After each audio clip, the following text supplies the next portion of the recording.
चव्हाण साहेबांचं, यानंतर माननीय राधाकृष्ण विखे पाटील साहेब कॅबिनेट मंत्री महाराष्ट्र राज्य हे उपस्थित आहेत। मी नितेशजी राणे साहेबांना विनंती करतो, नितेशजी आपल्या शुभ हस्ते राधाकृष्ण विखेजी पाटील कॅबिनेट मंत्री महाराष्ट्र राज्य यांचं आपल्या शुभ हस्ते हार्दिक स्वागत करावं।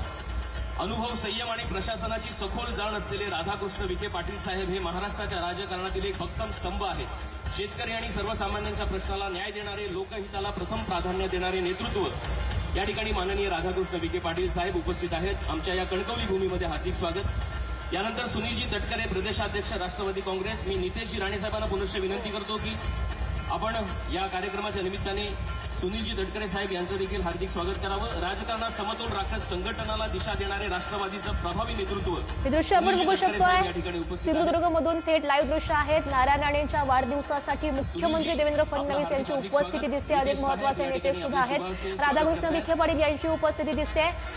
आज नारायण राणे यांचा वाढदिवस आहे आणि त्याच वाढदिवसाच्या निमित्तानं अनेक नेत्यांची ही सिंधुदुर्गामध्ये उपस्थिती, मुख्यमंत्री देवेंद्र फडणवीस पोहोचलेले आहेत। उदयजी सामंत साहेब यांचं हार्दिक स्वागत करावं।